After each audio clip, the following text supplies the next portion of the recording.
Good evening, everyone, and welcome to Holy Crap, the VlogCast. A VlogCast that comes from a skeptical point of view to try to answer some of the questions of why. This VlogCast was started as a combination of spite and the Streisand effect when somebody on Facebook finally said too many times, "Stop telling us that we're wrong and take your stupid logic and skeptical outlook on all this stuff away. We're just having fun. Just because it's wrong doesn't mean that we should stop."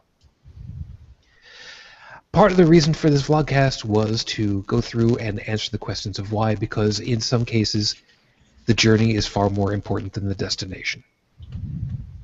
It is June 15th, 2014, and this is episode Second Power of 10. We're going to be talking about atheism and skepticism in general, and in this particular case, about your news feeds. So if you have some kind of public system that you utilize for getting information back and forth with people, start looking through them. Facebook, Twitter, G+, doesn't matter to us. We're going to be looking for the pictures that get circulated way too often, and we're going to rip the hell out of them. Since this is a 10th episode, this is specifically a not safe for work version. So if you are not at all certain, take the time out to just go ahead and just stop now. Because otherwise you're going to hear a shit ton of curse words that you really don't want to be fucking listening to. And listen, I'm originally from Brooklyn. Vulgar is my primary language. I am Shujin Tribble. I have known by that all over the place. I was born, as I said, in Brooklyn, New York, raised on Long Island, from a Roman Catholic household. I currently live outside of Buffalo, New York, and I'm an unabashed atheist. Joining us on the roundtable this evening is Dallin. Good evening, folks. Go by the name Dallin on the net, most everywhere. Born and raised in Canada, born and raised as a Lutheran, but with a twist. My parents were never overly religious, other than to say that it was more of a community thing at the time. They always encouraged me to keep an open mind, to never, ever, ever shy away from things like learning, pursuing knowledge, and forming my own opinion on things. As for my step into atheism, I have been watching over the years as fundamentalism and willful ignorance has become more and more prevalent in society. Most notably, I will say in the United States, because, well, that's where a lot of the media that I deal with points to. And I'd finally decided I'd had enough. And it was time to separate myself from anything to do with religion and start thinking a little more critically and getting back that desire to learn that I've always had. Also joining us, Unknown Tech. Good morning. Well, first off, since it's now officially Sunday, from one to another, Sujin, happy Father's Day, man. From one motherfucker to another. Appreciate it. And Joey. Howdy, folks. Joe here. Born and raised Roman Catholic in Chicago, Illinois. Served 8 years in the United States Army. Currently discharged honorably and living as an atheist graphic designer in Pittsburgh, Pennsylvania. All right. Scheduled for this evening, although if you're watching us right now on the Google Hangout, you'll notice that we are missing someone. Unfortunately, a couple of hours before air, Jake Farr-Wharton from the Imaginary Friends Show .com podcast is unfortunately indisposed. His real-life, i.e. paying job, actually said, yeah, we had a little bit of a systems crash. We might need you to come in. And this was at about, the morning, Sunday morning, his time. And considering that it was as of 10:30 a.m. Sydney time, he was called in officially so that they can see about getting everything back up to snuff because stuff just went bad. Mm-hmm. So, Jake, if you are listening or paying attention to us afterwards, thank you very kindly. We will be looking forward to rescheduling with you. The seat will be wide open for you if you want it. All you got to do is just let me know, and we'll have you in. No sweat whatsoever.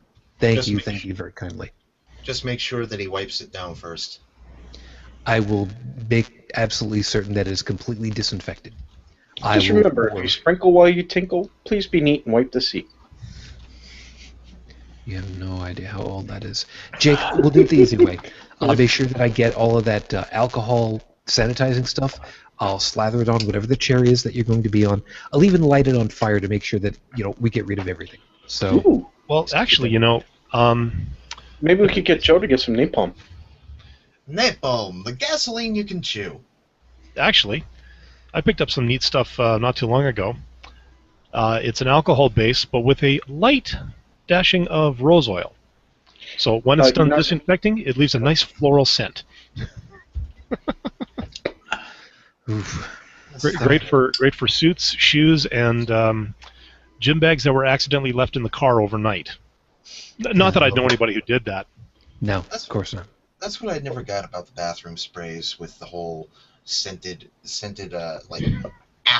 oh yeah, that's what I really want to equate to when I'm taking a shit is the wonderful smell of apple pie or somebody's fresh roast ham or some shit like that. And then of course you have the floral ones. Joe. Yes, the floral ones. They have this wonderful. Hold it. Joe. Yes. Given the choice between apple pie and, let's say, I don't know, kielbasa, which would you much rather smell in a bathroom? I would much rather not smell anything and just get my business done and get the hell out. Yeah, I was just thinking more, not so much kielbasa, but I was what was actually going through my mind at the time was Class 5 airborne biohazard. The kind where you walk into the bathroom and suddenly you realize it's 45 minutes later, you're lying on your back wondering, what the hell just hit me? And you realize that's the last time you serve your volcano lasagna or something to your guests. But it's Dallin, you're completely off. That's the time that you realize that Taco Bell breakfast is not such a good idea. As a buddy of mine used to say, Taco Bell, feel the force. Mm. Yeah. And if we're gonna talk about good breakfast, we're gonna talk about good coffee and maple bacon donuts. But I digress. 2 weeks, buddy. You just made me sad now. 2 weeks. That's actually, Shuge, there's a place down at the down in the market area. Last time I was in Pittsburgh, I went there, and I am not kidding. These things came out of the cooker and were like dressed, fixed, and everything while I waited. I have never had donuts that fresh in my life, and the fact that they were maple bacon just made it all the sweeter. Excellent. And it's only a couple blocks away from that. Go ahead and name it. I don't know, but pardon my religious moment here, but I would call it, of all places in Pittsburgh, it is definitely the holiest of holies. Oh, yes. The Baptist Church turned brewery. Yes. I actually did a piece for that as a school project. I plan to be drinking a lot of pieces from that place. Wait, so educate me here? It's called the Church Brew Works. It used to be a Presbyterian church that had been condemned, or well, it wasn't condemned. It just the church got a new building and it moved, and there was talk about demolishing it, but a lot of people wanted to save it as a historic landmark, and so two guys who wanted to make a bar saw it, thought, I've got a great idea, bought the building, restored it. It's still considered a landmark, and they have turned it into the Church Brew Works. Yeah. I bet they get a discount on the property value since it's a landmark, and they maintain the building. The beautiful thing about this tech, the altar, is now where the brewery proper is. That is where the beer is brewed. As they make it out of gold? No, as one of our mutual friends will say, it gets better. The confession booth is where they store the hard liquor. And here's the real kicker. The piping that they used for the organ, for the brewery, came from the organ. Oh, okay, cool. They recycled it. I did not know. That is actually really, really excellent. And our congratulations to you guys for being able to pull that off in the first place. Oh. Of course, we get all kinds of kickbacks from all these guys, so it's all good for I us. can't imagine the kind of crap they went through, though, from the religious part, the Oh, theist no. group. The church. We're not talking like the diehard Catholics or the Westboro Baptists. No, these guys were actually cool with the whole thing. Oh, like Lutheran almost. The Presbyterians, they were just like, yeah, you know what? Go for it. We don't want to see the building destroyed. Go for it. Yeah, That's so pretty cool. these were the kind of religious people we can all sort of tolerate. Unlike, all the ones we hear about in the news these days. Right. Yep, and that brings us to the first piece for tonight. Oh boy. For those of you that are watching us live, of course, please by all means take advantage of the question and answer system that's available on the page. I don't know where it is actually on the page compared to the video that I've got over here right now, so please by all means, if you have a question, if you have a comment, please by all means feel free. If you have something that's a little bit more in-depth that you would like us to handle and talk about sometime, you can send me a message, shujintribble@gmail.com. You can find me all over the place under that name, so just give it a try. This vlogcast had started, as I had said, as a combination of spite and the Streisand effect. And I had something that had occurred recently that we are pretty good, if not necessarily friendly with the guys over at Scathing Atheist. They are some really nice guys. We were fortunate enough to be the first ones to have them on a video cast, which tickles me to no end, truthfully, and it makes me very, very honored. So if I say that I drew inspiration from Noah and his diatribes, I would not be stretching the truth. Although I was not especially thinking about it in those terms at first, I turned it into effectively a diatribe. And if you consider it that imitation is the most sincerest form of flattery, Noah, truly, you helped inspire me for this. For that I am grateful. And this is what I wrote. I was on Facebook recently when someone posted one of those picture memes that said, if you could rid the world of one thing, what would it be? Fortunately, I was the first one in, and I answered something I thought was pretty good. That's a toss-up. Cancer or ignorance. Fortunately, I was smart enough not to yell first. The original poster shortly followed up with, I predict the possibility within our lifetimes, all cancer will be a disease that's considered easily cured. And I'm there. I'm right there with that hope, too. My wife battled with angiosarcoma, a damned vicious form of cancer, for almost 3 years before it ultimately killed her, just a few months short of 35 years old. But this isn't about my wife, but what happened next on this comment thread. After the third person commented cancer, this chucklehead who originally posted the image, the one who called for comments and said he thinks cancer will be damn near eliminated in his lifetime, vomited this lovely bit of 9/11 truther level denialism. Quote, eliminating greed would contribute toward eliminating cancer. One reason we don't have a cure for cancer is because it's more profitable to treat the symptoms than to cure it. Now this is pathetic to me. Totally pathetic. Never mind the classic reaction we would have of, where's your proof of this conspiracy, or citation needed, or how the fuck would you know anything about the monetary impetus of GlaxoSmithKline or Johnson & Johnson or Genentech? I decided to put out there, in no uncertain terms, just what this fucking line does to people like me. People who are the left behinds. The ones who have to pick up the broken pieces and forever change lives when cancer claims yet another victim whose only crime was a bad random encounter roll by the GM of life. So I said this. Quote, as someone that's dealt with an amazing researcher into what makes cancer work and how to stop it, I feel fairly confident in rebutting no. Just no.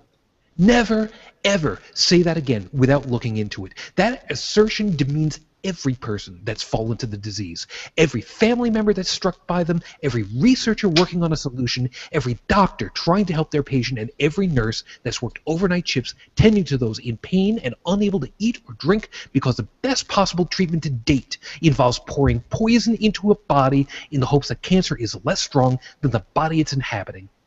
Never, ever use that line again. Please. The reaction of, "I apologize," falls so far short of the mark, it's almost more infuriating. In what possible context is this corruption of the most basic of human desires, that to help someone in crisis, overridden by abject greed and accepted as being the norm? If it came to light that some company, some group, some researcher somewhere had a foolproof, 100% works every fucking time cure for one of the most insidious, heartless, vicious killers of humanity, if it was even thought to be possible that such a thing really existed and it was being kept under wraps for money, there would be riots around the globe. People would build boats and set sail for the home of the company, keeping it, and they would storm the offices like an old Universal monster movie climax. You think greed overrides compassion? Get the fuck off my planet.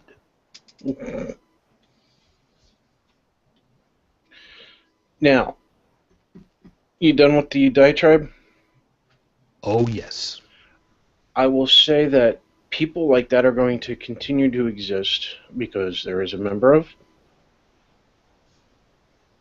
my family who is not my immediate family, but extended, several times removed. And that person has been going through treatment, and one of the doctors told that person that, if the pharmaceutical companies would have gotten off their butts and then stopped worrying about how much profit they could make with the treatments, you'd be cured by now. So if the doctors are making these statements, the medical practitioners who have supposedly spent all these years in doing things like this are continuing to say things like this, you're going to continue hearing laymen make the same claims because they're hearing the professionals say it. I'm not saying it makes it right. By far does it make it right. It's wrong in every sense of the word. And the professionals should know better because they're the professionals. One would think. When you say professionals, I'm picturing... I'm talking about people that have the shit piled higher and deeper. Yeah. It's funny you mention it that way, Tech, because I had a conversation today with somebody, a learned person with a very good education, a person who works in a position that requires use of brain, and I am not kidding. We've all heard references, especially from Seth Andrews of the Thinking Atheist radio podcast, talk about the broken record. Oh God, yes. Yeah, and I mean we discussed it, like again, dovetailing back to No Illusions, when we had the Scathing Atheist crew here on to talk about religious tropes. I couldn't believe this. Like this was a person who, like I said, very learned, spends a hell of a lot more time reading than I do, which is not to say I don't read. We actually got into a thing today. Like I was making supper and I made an offhand comment about our neighbors who I believe are of the Islamic faith, based on what I hear and see. And the discussion came out, and it eventually turned back to America. And the whole thing, I am not kidding, the whole thing came up. Found out as a Christian nation. I hit back with Treaty of... No, hold on. I hit back with Treaty of Tripoli. Then he said, oh, so it was founded by Christians. I said, nope. Most of them were deists, etc., agnostics, possibly atheists. Then they asked me, what about In God We Trust? Rolled those two out. When it was put on the money, roughly around the time frames, and why Under God was put into the Pledge of Allegiance. The guy looked at me, and he was just slack-jawed, like I can't believe I didn't know this, he said. No, Like, he did not go back to the apologist retreat position. He actually felt somewhat, shall we say, enlightened as to what I told him. And possibly shame, too. Not so much that. This was kind of a revelation. But what it goes back to is that even people who are of learned people who go to school, go on to post-secondary, have jobs where you'd think that they're always using their brain, they can still get into this whole thing too. It's not just the ignorant masses that are following the village idiot. It's the fact that the village idiot is so damn loud now, everybody's listening. Yeah, somebody gave the village idiot a bullhorn. Well, right that actually goes... right fucking here. I can hear you. No, actually, Wait. You're not the village idiot. No. Appreciate that. You're I'm the actually town working crier. on I am working on a bit of a diatribe myself for my Tumblr account about the village idiot. And that seems to be the growing trend these days, is that, okay, maybe I made a few mistakes this week listening to several podcasts, including The Imaginary Friends, so that I could... well, no. I do this, this actually happens from last week when we had Cash on here. Mm-hmm. I didn't prepare myself, so I didn't go out and listen to atheists on air beforehand, so I had no idea what to expect. You didn't do the homework. Yeah, exactly. So I figured, okay, this time I am going to do the homework. Well, all right. Let's be fair. Yeah. The real homework was watching the freaking Matt and oh god. So yeah, I forgive you. But anyways, yeah, that was definitely the homework there, and like I said, I did that twice. Yeah. See, I actually watched the Simon and Matt Dillahunty debate, and it was just wow. Yeah, it put you to sleep, but 2 days later, we know. That's what I call delayed reaction. But to my point, listening to some of the sound bites and quotes that these shows are putting out, I think I've listened to more Glenn Beck this past week than I have in my entire life, and frankly hope I never have to listen to again. But this guy is so typical of the village idiot that it's staggering. Like, okay, 50 years ago, people like this, okay, they'd be standing on their soapboxes, professing whatever, proselytizing whatever, saying, that oranges, are in fact yellow, and this is all a conspiracy. We never paid them any mind. So what really gets me is, what happened to the human psyche? Yeah, well, what happened to the human psyche to the point where we started taking these, we started dumbing down is what happened. Yeah, but it's like our mayor said, I have words, but I really can't use them. Like, to describe these people, but I really can't use them. I mean, I know this is supposed to be our NSFW show, but... Yeah, you can tonight. I know, but... Anyways. It's a 10th episode. Okay. You're not only expected, you're encouraged. You will be fucking fired if you don't. How's that? Dallin, Okay. you can say shit, damn, or fuck. Okay. Preferably in one breath. You will get extra points if you can rhyme it all. Yeah. So then to ask the question, what the hell are these pus-lipped, bullshit-spewing cockwaffles doing being taken seriously these fucking days? Good enough? Bravo, good sir. Bravo. Oh, yeah. And as you can see, I actually did show up with a bit of decent wardrobe tonight. Oh, septic? Skeptic. Yeah, although septic, if the toilet humor keeps up, it might be. Yeah. Well, I was thinking septic because you were talking about theism, Well, aren't we all? And to a certain degree, yeah. And Joe, I want you to you have a little bit more training in history in this kind of thing than I would. A lot of my learning on this particular item is relearning history from doing some of the the newscasts that I had done at one point. Historically speaking, why has there been these conflicts in society, these civil unrests, I get the funny feeling that it's all about power, perceived or real. Which conflicts are you asking about? Civil. The way the thing, well, what Dallin was talking about, you go back 50 years. You're talking at that point about the segregation in Arkansas, the shit. Who the hell was that was brought out? It was the National Guard. The reserves were brought out to make sure that these kids, these black kids in Arkansas, were able to go in and get themselves an education because they were mandated to, because it was the right thing to do under the law. And the president at the time said, shut the fuck up, step aside and let these people in. From what I can gather, situations like that, it all boils down to the same thing. The people who are, trying to limit the freedoms of or capabilities of, the people taking part in these protests are the people who, generally speaking, already have the balance of power on their side, and they'd like to maintain that status quo. Yeah, that's really what it boils down to.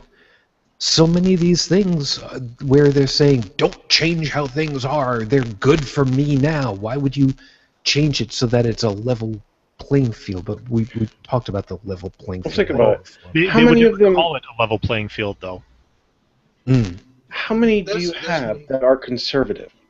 The very concept of being conservative means very little change, very little forward momentum. Status quo is good enough. An optimum.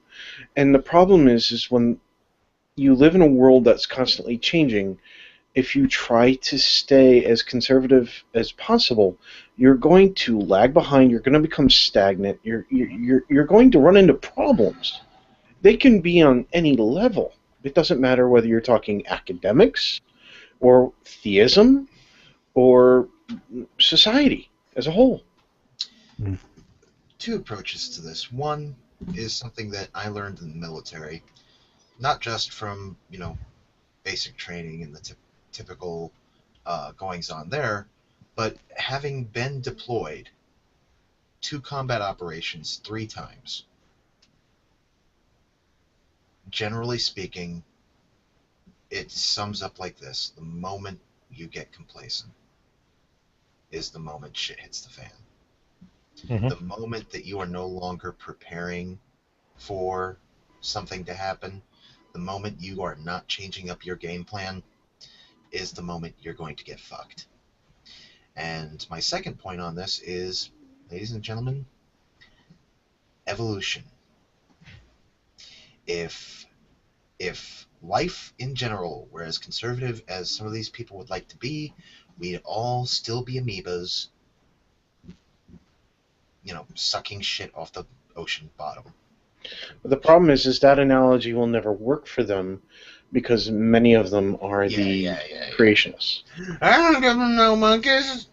Yeah. Well, actually, yeah, you did. We all did. Well, I still maintain. I still maintain, especially, when a person like Ken Ham says, well, my granddaddy wasn't no monkey. Have you looked in the mirror, sir? Amish Wolverine besides. This guy looks more like a silverback than any one of us sitting here tonight. Well, and really, for all of you creationists who are arguing that whole thing, if man was created from dirt, why do we still have dirt? Mm-hmm. And if woman was created from a rib, why do we still have ribs? They like to make... Go ahead, Joe.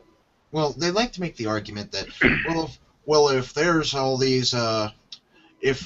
these... proofs that we came from monkeys, where are all the smart monkeys now?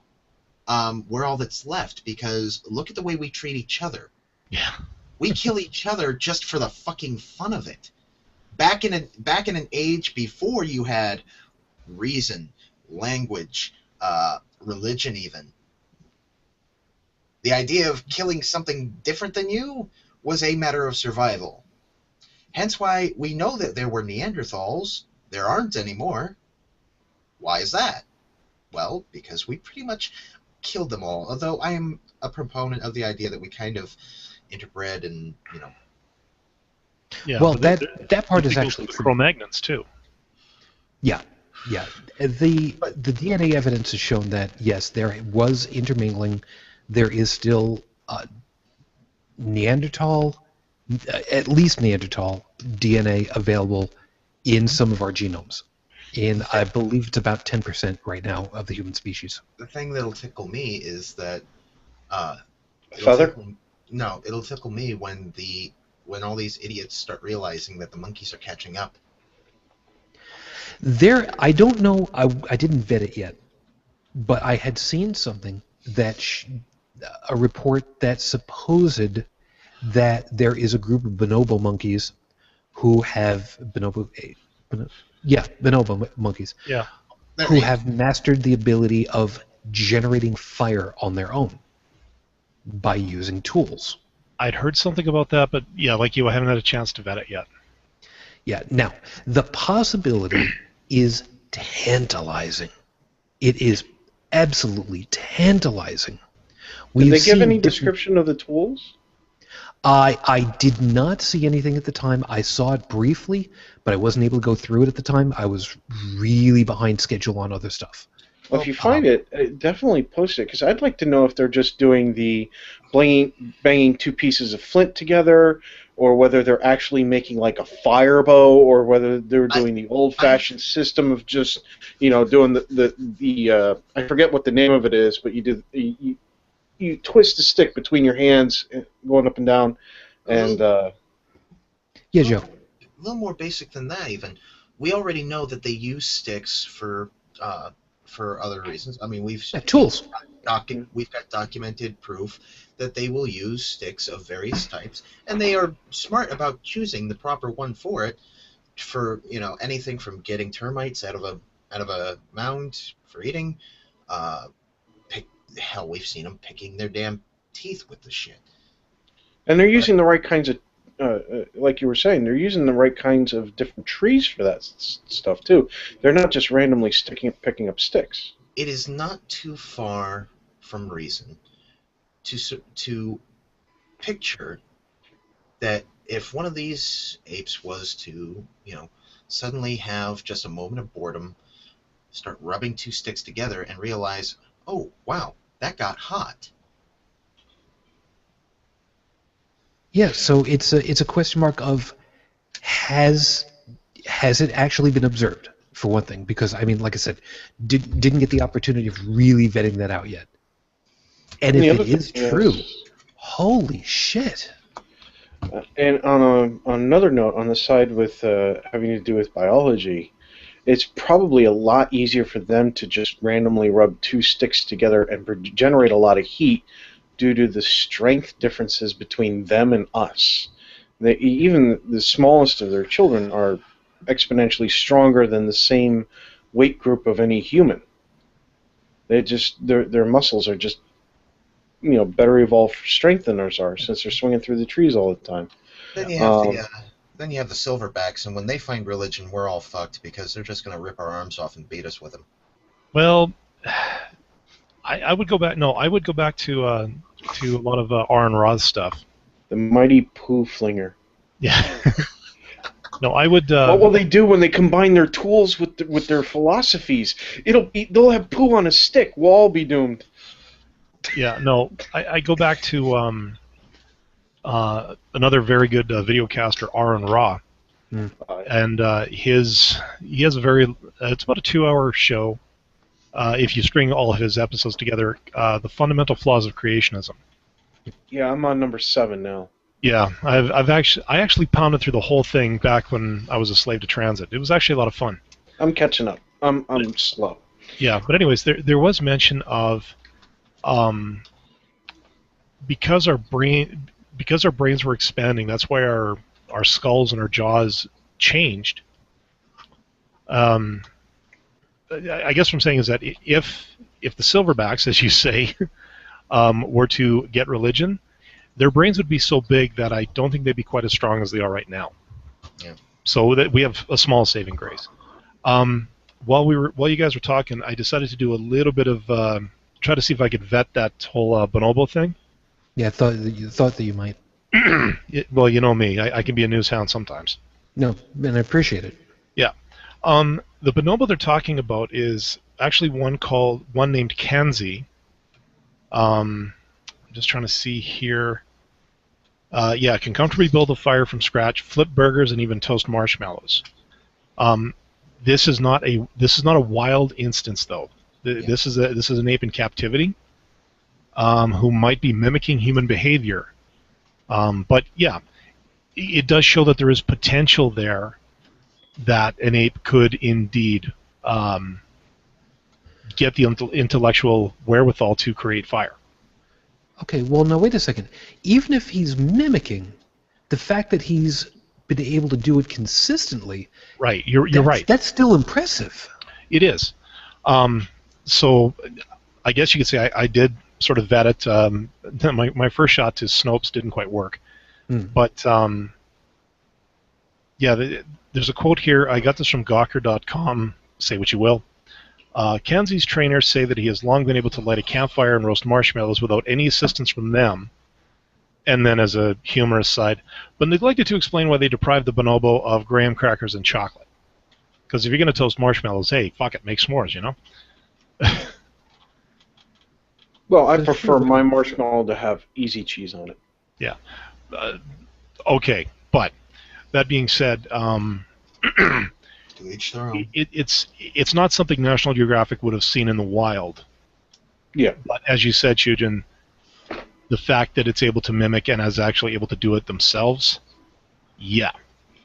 Yeah, that's fucking impressive right there. Oh, it is big time. Yeah. The only other captivity creature that I could think of, and I'm using the term loosely, that would fall under the same, even close to category for me, was, oh god, what was her name? Was it Keiko, the gorilla who could sign language? Coco. Like that. Yeah. Yeah, I remember that one. And actually cared for, had a thing for cats. Kitten, Coco, yes. wasn't she a celebrity? Yep. Quite. Yeah, as a matter of fact, if I remember right, one of the things that was big about her was the kitten. She lied about breaking a sink and had a big thing for Mr. Rogers, as I recall. That was Joe? Jane Goodall's front project, right? No. No, as a matter of fact, was in a different location. Although, let's be perfectly frank, Jane, Hun, you huge big thumbs up from all of us for all the work that you've done over the last, I don't know, 14 gajillion years. Jesus, wonderful job that you've done. Now, I had said with the opening for the show, for the notes and whatnot, that we're going to go ahead and we're going to go looking through all of our various news feeds and such. And I stayed up until way too fucking early in the morning and way too fucking late at night going through some of mine. Mostly from Facebook, but a couple of them from G+. I did not go looking through Twitter because it was 4:30 in the morning and the sun was starting to peak up, and then I said, oh, look at that. Sunlight. I guess it's time to go to sleep. So let me show you guys a couple of items that I've got, and I'm going to go ahead and share off my screen with you guys, and we'll have a little bit of fun talking these through. For instance, starting off with this one. Top 10 answers are up on the board. Name a scientific theory that was later replaced with a supernatural explanation. Anybody? The Grand Canyon! Yeah, if only. The extinction of the dinosaurs. Yeah, I'm thinking probably not. Tech, you want to take it home? Otherwise, the opponents are going to steal. So an actual scientific theory. Now, are we talking about replaced in school books?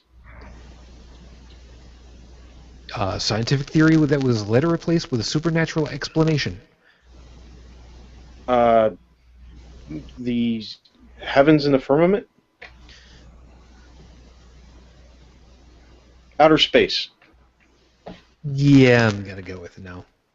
At this point, there's nothing. I mean, for those of you that want to go ahead and say that your magic book has got it all, you know what? Good on you. Yeah, no, not so much. See, I didn't know you were actually looking for something actual. I thought you were looking for something that, people are trying to pawn off as an explanation. No, that's the point. That particular item I found was just really funny because it really nailed it home for me. You want to go ahead and you want to say that your magic book, doesn't matter which one by name you want to call it, has got the answer for everything. Okay, well, science has come up with all the stuff. Give me one time when it didn't, and your book did. So far, yeah, it's not looking real promising. Yeah. And by the way, I found a picture of Coco, and I have to say that captivity's been very good to her. I have to say that, oh, darn it, now you've just derailed my train of thought.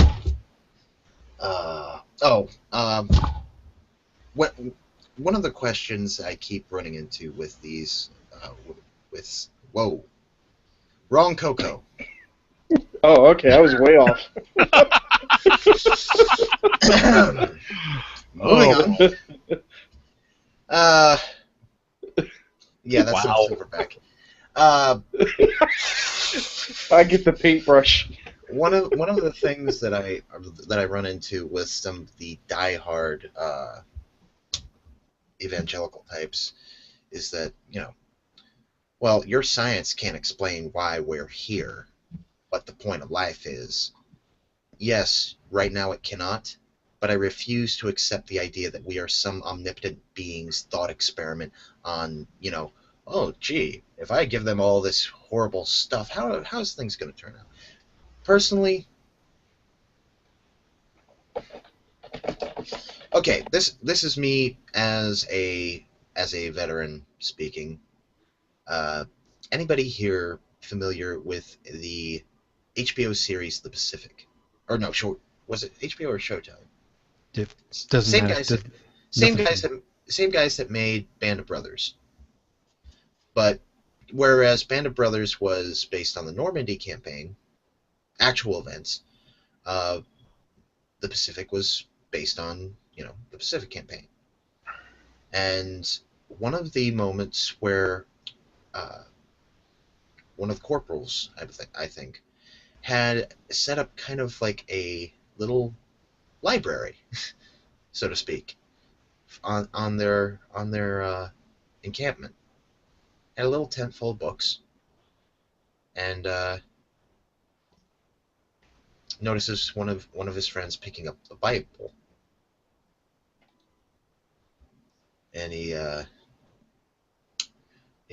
the conversation takes a turn sort of toward, you really believe all that? That, we're all here, that God made the grass and the trees and us? Well, yes. And pardon, I'm just quoting the show. It's okay, go for it. You made Japs too, right? Little slant-eyed fuckers that try to kill me in my sleep? You mean to tell me that they were in God's plan? Well, he gives us free will. Yeah, but then he already knows what's going to happen, now doesn't he? Yeah. So the way I figure,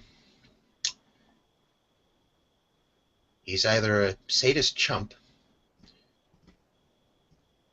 or he's an idiot. And I don't have the time for him. Well, because of that, I got two for you, for back to back at this point. Wait, I found a silverback. Oh boy. I'm not bringing that up. Little something from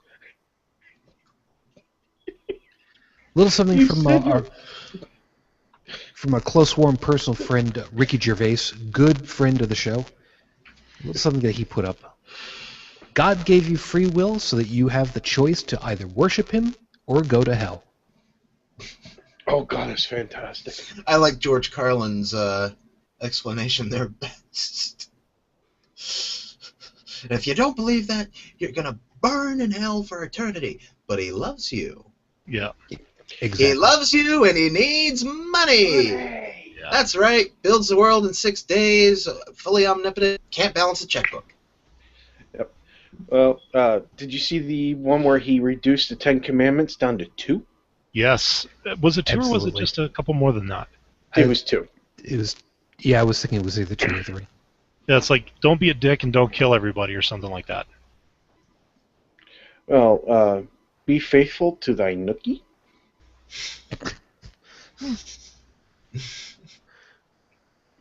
It's not where I was I can going, get but behind that. okay.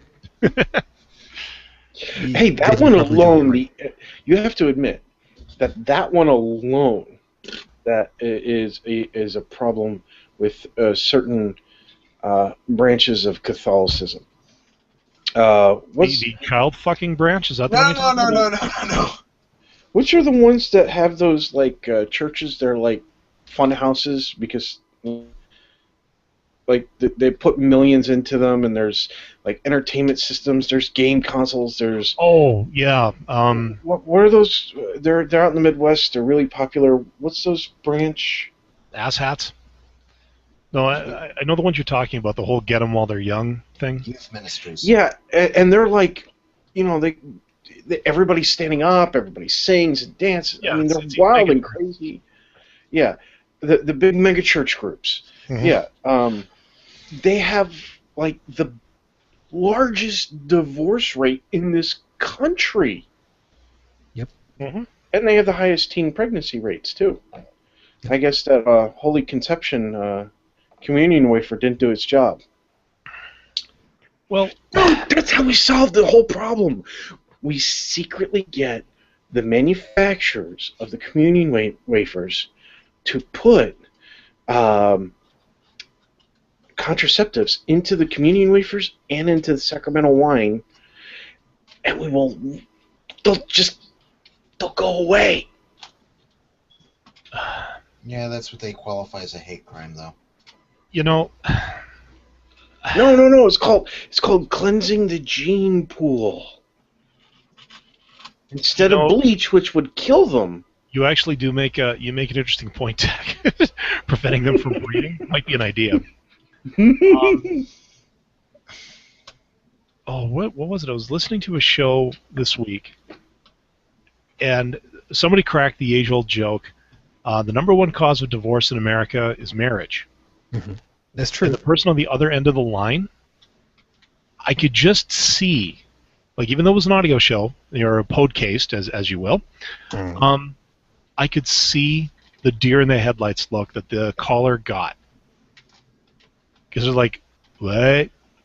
Like, yeah, marriage is the number one cause of divorce. What?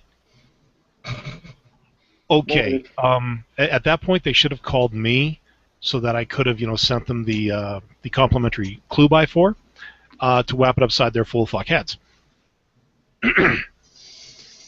And besides, Unreal Tech, if we really wanted to go ahead and find a way of preventing future, I don't know, child processes in the various Christian denominations, all we really need to do is to replace their little bread crackers with trying to remember, what was it? The little Necco wafers, and have them die after they chew it, and it becomes these shards of glass that they try to swallow down their throats. It'll just shred them all to hell. They'll just die instantly and done. Wait, Not that I'm advocating for violence, because that would be wrong. But wait, that would never happen, because isn't it that whole... I'm going to blow up this term, I know it, but this is it transubstantiation? Is that what it's called? Well done, sir. Well done, sir. He used a big word. Yeah, I'm terrible sorry for those of you who are listening who don't have a big vocabulary. And actually, Cash, if you're watching, I do humbly apologize for that quip.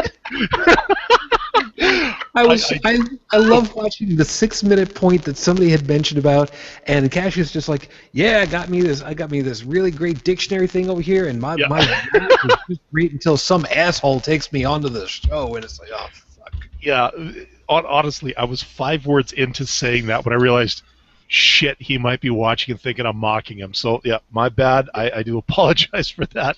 Well, see, that's Dallin. That's the one beauty of skepticism and free thinking and whatnot, is that we're aware of the concept of being mocked, humiliated, and whatnot. We're not all perfectly used to it, especially those who have just openly admitted it and have just begun to be on the receiving end of it. Yeah. But for those of us who have actually heard the arguments, have heard the mocking and everything else, we've kind of grown a little bit of a thick skin around. And we're more open to allowing ourselves to be mocked in many ways, because, one, it's a freedom of speech. And you're allowed to state your opinion. Whether you're right or wrong, you have the ability to state your opinion. Yeah. And mocking doesn't necessarily involve facts. And we understand that most theists don't usually work with facts to begin with. So most of the stuff that's going to come out of their mouths is mocking anyway. Yeah. Yeah, the only reason is just that, and I know it's a terrible thing to equate, because I know a lot of people who have that stereotypical Southern drawl who are brilliant, very great people. A lot of them are very good friends of mine. But when it comes to, when it comes to mocking ignorance, I just slip into that one. Hey, Yeah. I know Susan can probably attest to this one. I've been in New York City, and I was in line for one of those wonderful food trucks, one of the ones that get the nice high ratings. Oh, you went to get some chili.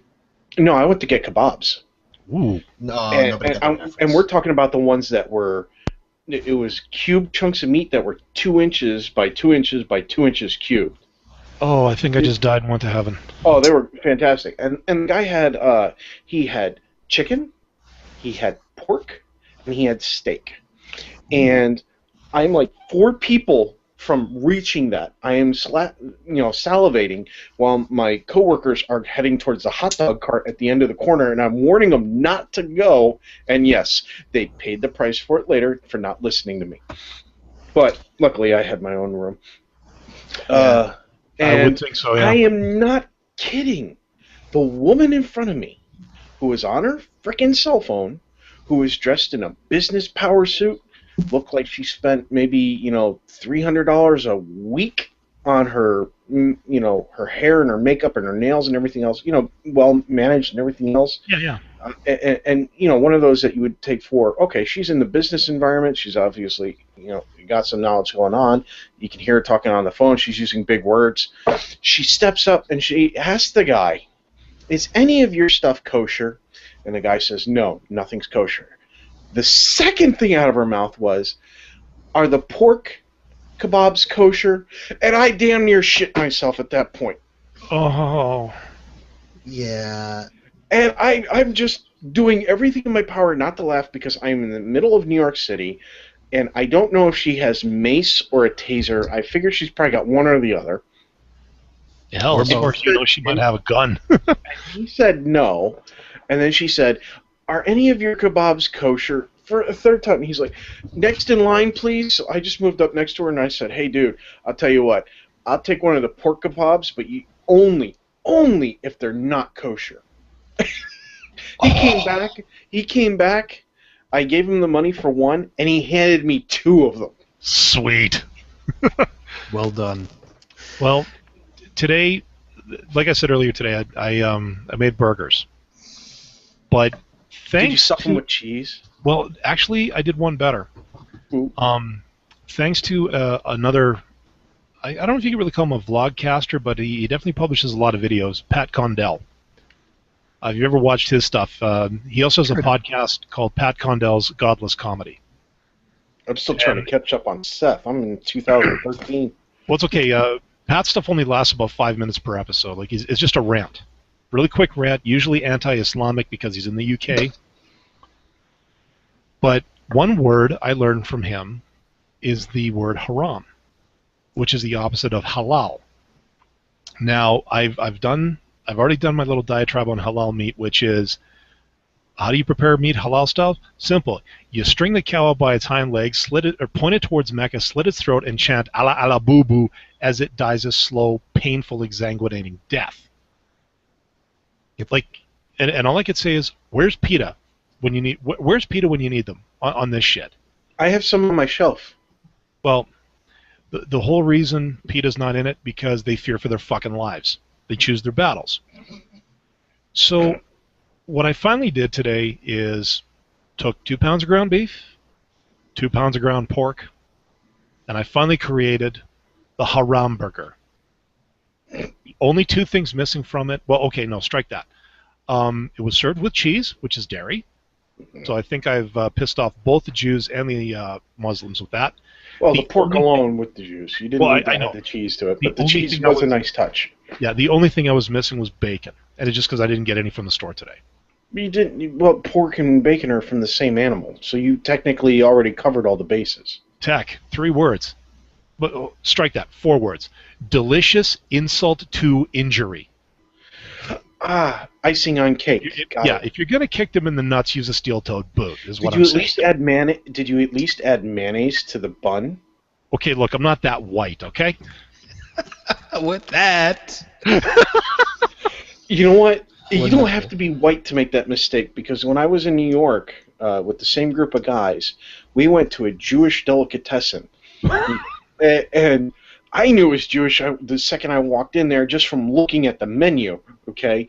And the guy next to me, who was of Hispanic background, asked for pastrami with mayonnaise and cheddar cheese. Oh. That's not going... They looked at him, they looked at me, because it was the 2 of us, and I said, I'm sorry, but he has no clue. And then I turned to him and I said, no, that's not going to happen. You're not going to find any cheese in here that will be served with meat. You might get it served with vegetables, but not with meat. Wow. We're going to talk through some more of all this stuff in a little while, probably.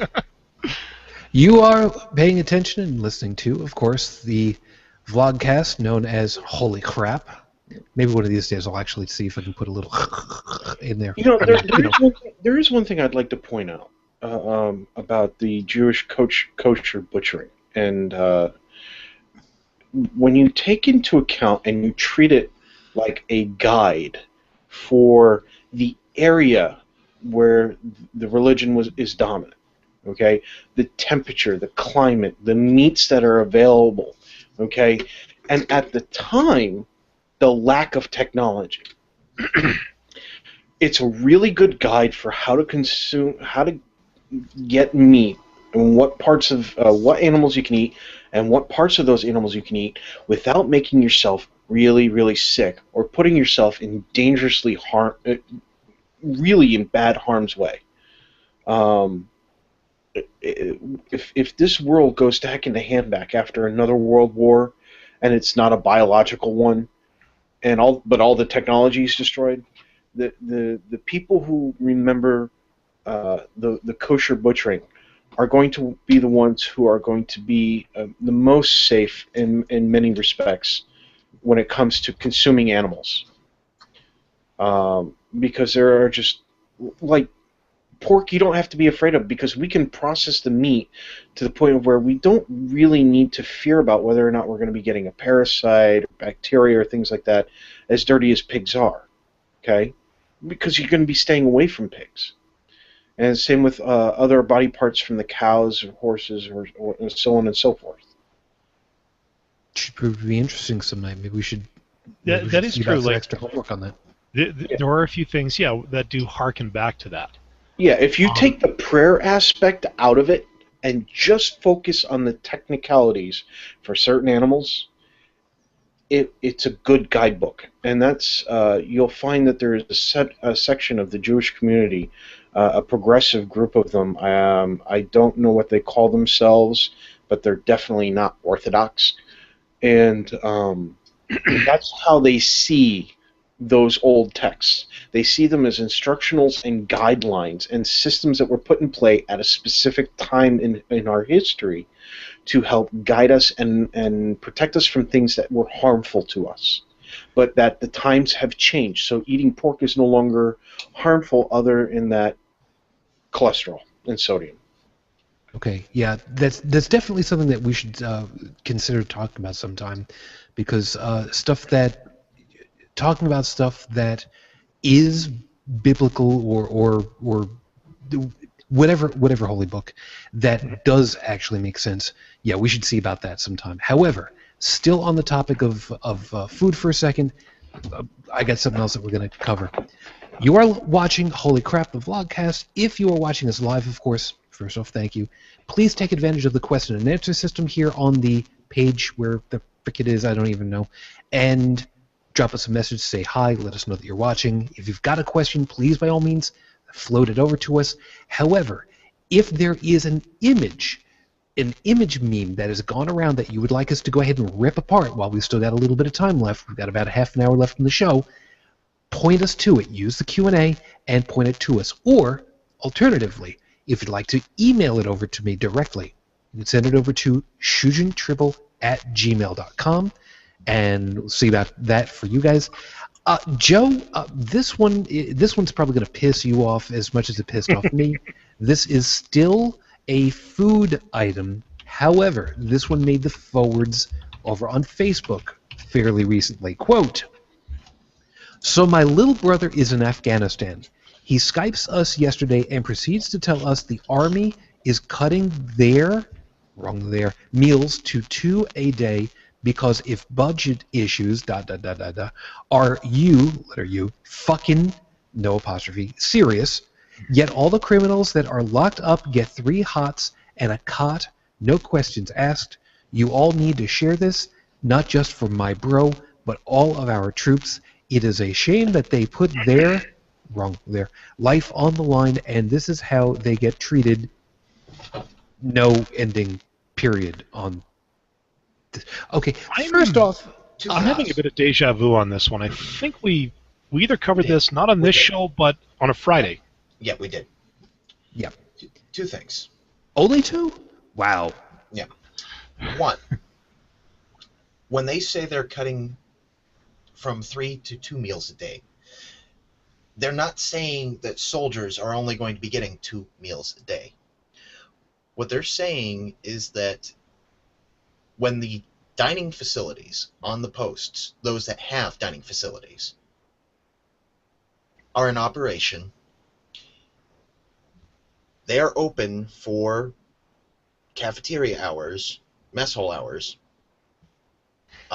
generally speaking, 3 times a day. Once in the morning, once in the or after, somewhere between noon and evening. It varies. Sometimes they have a small opening for lunch, but also they have the swing hours, as some of us call them, which is midnight, because that there is usually a change of shift that either just happened or is about to happen, and generally speaking, the military runs on 3 shifts. Hence why we had 3 dining hours, or well, not hours, but you get dining periods. 3 foods. So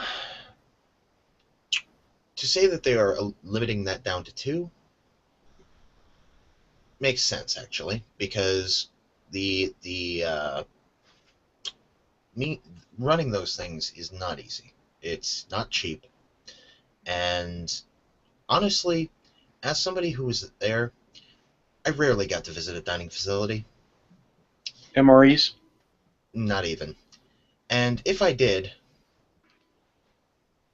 2 meals a day is usually all soldiers went for anyway. Generally speaking, that's all you're going to do. So my take on this is that it's not that they are cutting a meal from soldiers.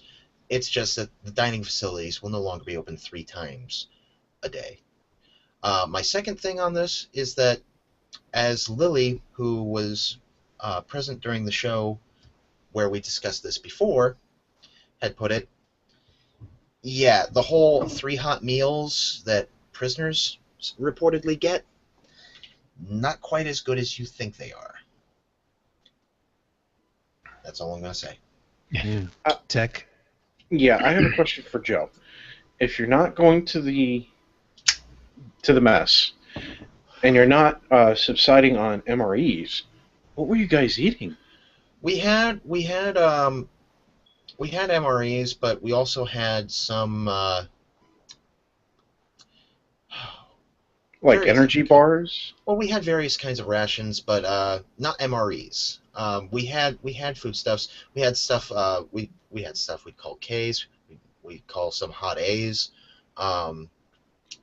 Pre-prepped food, and sometimes packaged food, but not quite MREs. Stuff like you ever seen a Jimmy Dean plate? Yeah. Yeah, stuff like that. Okay, that's kind of neat. So not quite MREs. Lower salt content. A hell of a lot lower than an MRE. I saw the nutritional value of one of those damn things. I damn near had a heart attack. On the post that I had been in, there was many a time where I would actually sit down with locals and eat local food. Oh, cool. Nice. Which a lot of people seem to treat, when I tell them that, we're like, are you fucking crazy? No. Not only could they possibly fucking try to kidnap you while you're there, but, or slit your throat while you're eating, but what if they just poison the food? Yeah, they're eating it too. You've got the wrong idea about these people, all right? Yeah. They are dealing with the same issues that we deal with here, except on their side of the planet, the equivalent of the Westboro Baptist Church, which would be the Islamic extremists, just happen to be a little bit better armed. And they're about 300% crazier, and definitely more willing to take not only themselves out, but as many people as they can. As one particular gentleman, was it To the Ranting Griffin once said, aim for clusters. That's what these people do. Target-rich environment. But you actually do make a point. I worked with a guy who was a Muslim, or who is a Muslim. He doesn't work with us anymore. And I learned a lot about the separation of culture from religion, as well as the intertwining of culture and religion. This is from a largely civilian point of view, so I definitely can't relate to your experiences, Joe, and nor would I ever try to. This guy was from Pakistan, and he had a brother who was in the military. He served in the military. Apparently, it was compulsory back then. You have to do a couple of terms and then you're out, basically. Pakistani military? I think so. Okay. Well, I was asking because, did he serve in the military of Pakistan, or, did they serve in the military elsewhere? I think he was Pakistani military. Okay. That's He's lived in Canada for quite some time. But Yeah, I was getting a little bit worried that you were going to say it was conscription more than anything else. No, it's the same in Norway. When you reach 18 years old in Norway, you're expected to do 2 years of service to the military, and then you're honorably discharged. It's a thing. And it's the same in South Korea too. Uh-huh. Anyways, what he used to tell me about living there, dealing with the extremists, it's a lot like what you said. Like you said yourself, you did not feel any threat sitting down with the locals and partaking of their food. These people a lot of them are as sick of the militants and the extremists as we are about hearing about them. Unfortunately, like you said, they're better armed. The people there really don't have too much option. Well, okay, think about it. If something like the Westboro Baptist Church or the Creationist movement suddenly did take up arms and started blowing people away, I really don't think even the gun nut population of the U.S. is going to react. it would become the same. It would become a more extreme culture of fear than it is already. I honestly don't think little Susie Homemaker is going to whip out an AK-47 and start dropping people. Well, That's just me, though. yeah. It depends on what part of the states you're talking about. Two things. Well, One, Mhm. and this is a problem that has been recognized, and it's just the way things are. We here in not just the U.S., but usually the Western world in general, we have this idea of centralized government. That is not something that took root, say, in Afghanistan. They are still a very much tribal culture, so it's Yep. very difficult for them to have a centralized government to rally behind and, safeguard their personal individual freedoms and rights. And so it's very easy for some warlord to come by and start pulling a mafioso protection racket, pretty much. Yeah. Yeah, that's a pain in the ass. The second thing is, look, as I said about them, they're not all these crazy, militant, extremist assholes that everybody likes to make, that Fox News likes to make them out to be. And in the same way, I have to say, people get along, okay? This is coming from a soldier. I was walking around in someone else's country, armed, wearing the flag of a different country that they had no requirement to honor, and they treated me as much as their neighbor as they did the guy that's been living next to them or the family that's been living next to theirs for 100 generations. People get along. People want to get along. People want to coexist and live together. And the same thing can be said for them about us. A lot of people like to say that, oh, they want us out of their country. We're fucking things up for them in their country. It's, again, a small minority situation where you have soldiers and personnel from, the U.S. and other countries who have this predisposition of people in the area and act like complete assholes and make the rest of us look bad. And again, it's those small groups of locals who have contact with those individuals who find this an inconvenience, to say the least. And they're mad about it. And they're mad about it, yes. But generally speaking, we get along. That's the point. Human beings are social creatures. No matter what anybody says, we can prove this scientifically that human beings truly are a social animal, and that at the end of the day, when we get together and we work together for in terms of evolution, in terms of our society, in terms of everything that has to do with us, the human species, it's a benefit. Yep. Now, you're going to have bad people, and bad people do bad things, while good people do good things. But to have good people do bad things, that takes religion. Or a really good trigger finger. To kind of go along with this one, I think this next picture pretty well sums it up. Don't believe everything you read on the internet just because there's a picture with a quote next to it. I am Abraham Lincoln, and I approve of this message. I would love to print that out, put that up, and have a questionnaire, like maybe two Google Voice phone lines, and have people call in to say yay or nay as to whether or not they think it's a legitimate quote from Abraham Lincoln, and see how many yeses we get. Well, that would be actually pretty funny. Shujin, I have one for you. Okay, let me kill mine over here. Oh, that's right. Because we're getting pretty close in on the end of the show. So yeah, let's hit a couple of these and just really belt them out. I've got one for you. Go for it. It should be up now, or do I need to do something here? You have to share your screen. Okay. Yep, it'll bring you up the selector, select which screen it is, and then start share. As soon as it wants to load it. There we go. All right, is that showing up? There it is. Yes. Yeah. I know this graphic quite well.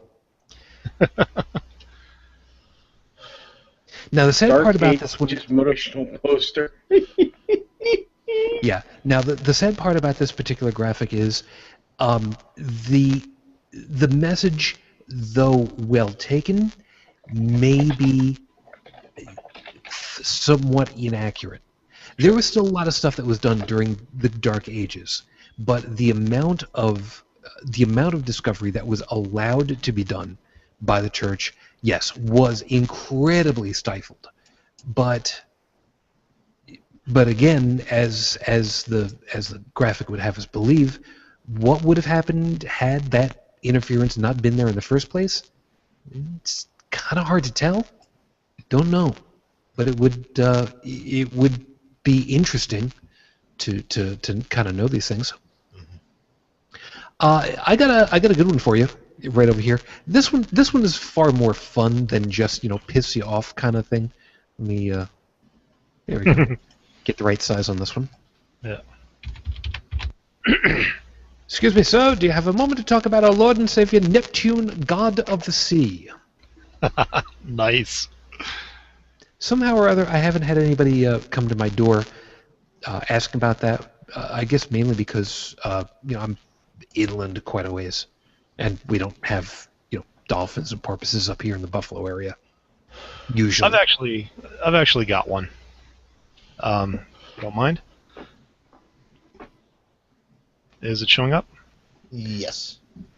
Yeah. And for those who can't see it, more New Testament contradictions. Whoever calls on the name of the Lord will be saved. Acts 2:21 and Romans 10:13. Not everyone who calls the name of the Lord will be saved. Matthew 7:21.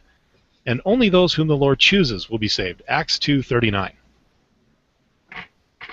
I just look at that and just kind of go, yeah. Yeah, don't quite get why that should ever be. Don't believe everything you read. Yeah. Although I do like this one here too. mine- Religion is to science as wolves are to trees.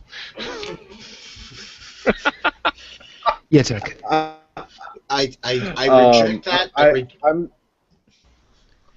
I'm sorry. I don't mean to interrupt. It's just that, Dallin, I reject that because at least wolf urine has some minerals and nutrients that the tree can use. Okay, good point. Okay, I can run with that. Yeah, Tech. I don't have it pulled up, but I think we all recognize it by its title. For those of us who have seen it before, it's called "The Banana: The Atheist Nightmare." Oh God, yeah. Yeah. Oh yeah. I'm afraid. And what's really sad is the guy who came up with that. He was stone cold serious when he introduced the whole concept.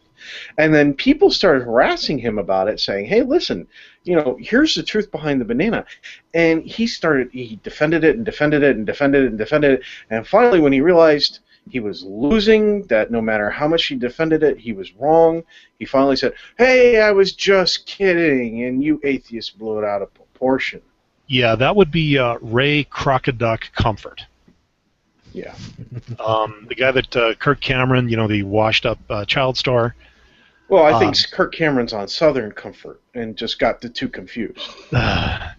Anyways, and actually, I do believe Ray finally did come out and say something to the effect that it was still God who influenced man to make the banana the way he did. No, I'm serious. He took the full apologist round and still tried to play it off to his benefit. At which point, I think even Pat Robertson rolled his eyes at that. Well, you know what? I would have loved to take that statement from Ray Comfort saying about how that supposedly God still influenced man to selectively alter the genetics of the banana to better adapt, adapt to our needs, by saying, well, guess what? The culture that did that was not Christian, Catholic, or Judeo-Christian in any respect. Oh, so at which apparently, point, by your statement, you're saying that God can change religions at will. Oh, no. Because then you would get somebody like Cy 10, Bruggencate come up there and say, oh, no, they're Christian. They're just repressing it. Everybody fears God. They're just repressed. Here's my question: is that if that's supposedly the argument, then God created bananas, correct? And yes. well, as they were, and we then modified them to where they are best suited to us. Wouldn't that be in a way saying that God is not perfect and then did not make this thing right, and that we are somehow being blasphemous in our assumption that we can do a better job? Actually, see, if I wanted to spin a positive on it, Just saying. if I wanted to spin a positive on it from a theist point of view, I first off would not be able to claim the 6-day creation as. I would have to say that it was a relative time frame. The 6 days were relative to God's perception of time, because really, if you're an omnipotent being, the blink of an eye, might be 1,000 years or 10,000 years or 100,000 years. So what's a day to them? We don't know.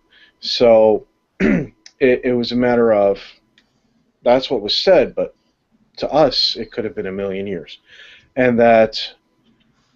For defense, it was a case of God did that to teach us how to manipulate our environment to better enjoy it and to better suit ourselves, so that we could have a better understanding of our planet, our universe around there, and therefore to be better encouraged to revel in the glory that is God.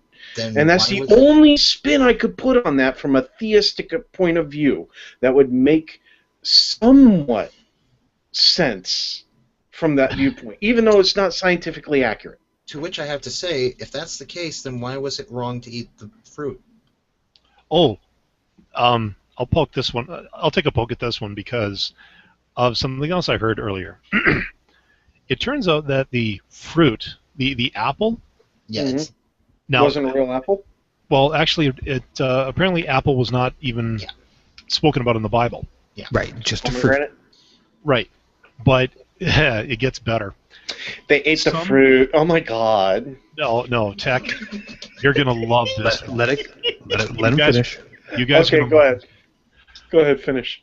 Some jackhole, I can't remember his name, postulated, or is it postulated, a hypothesis, and I apologize to the scientific community for saying the word hypothesis in this context, because, well, you'll find out in a second. No, hypothesis is good so far. No, just wait. Okay. So remember, a hammer can be used to hurt somebody or pound a nail. So yeah. Well, anyways, this particular pus-spewing cockwaffle basically made a hypothesis stating that it wasn't an apple because it was a forbidden weed. Okay. No. Let me finish. Let me finish. Let him finish. He hypothesized that what it was that Eve took marijuana from the tree, and that is what caused her to get out of heaven. It doesn't grow on trees. What this guy is trying to do, obviously, is he's trying to tie together the war on drugs with the Bible, with the whole temptation thing. And I believe I heard this on the Cognitive Dissonance podcast. And I wish I could have been a guest on that one. Because as soon as this guy said that, honestly, what I saw in my head was there's Eve looking at the marijuana bush, and then here comes the serpent rolling up in what looks like a ragtop Cadillac. War's lowrider is playing in the background. The snake has a pair of sunglasses on. Yeah. And looks over and goes, "Hey, baby, why'd you take a hit off these, man?" Like Cheech Marin. He actually did a pretty good impression just now. Yeah. I'm a big fan of Cheech and Chong. What can I say? This is what was going through my head. And honestly, if I could ever find somebody who'd be willing to draw that, I'd be all over it. I think we should probably talk to Agent Elrond. I'm pretty sure the cheat code for it. But the absolute audacity of this again, pus spewing cockwaffle, to say something like that, like, again, I go back to the village idiot. This guy should have had a rotten tomato thrown at his head with the force of a frickin' howitzer, if you ask me. No, Oh, I think Joey's got something. What do you got? Yeah, 1 second. Let me. Yeah, Yeah, I'm I've gonna give seen you one, I've and then I seen give that it one to- left and right, and I actually like it a lot. Okay, that I'm not pretty sure much if what wraps up what I was getting at before. Okay, I'm not sure if what I just heard outside was fireworks or a gunshot. What part This of town is- do you live in? Wait a minute, you live in Canada. Who fires guns in Canada? Mm-hmm. Never mind. Did I mention that a friend of mine actually, he owns an acreage and is in possession of a 50 caliber sniper rifle? We need Oh, to come over and party with your friend. For those I of you will- who are I having will bring the trouble, watermelons. for those of you who are having trouble reading, this reads: Is God willing to prevent evil but not able?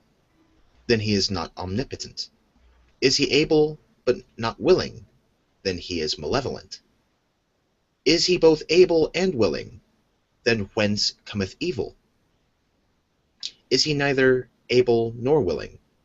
Then why call him God? Epicurus. This is an amazingly, wonderfully powerful and sublime question to the reality, to the question of what is there, could there be a God of any kind, and the nature of. And the Epicurean philosophy was very prevalent. I remember taking a history course on, and this was mentioned. It actually, I believe, it did compete with religious philosophy back in the day. And it still does. It is an amazingly powerful question that a lot of theists simply will not touch at all. Tech, you're quiet on this one. You got something that you want to do? Seriously, it's a really good series of questions.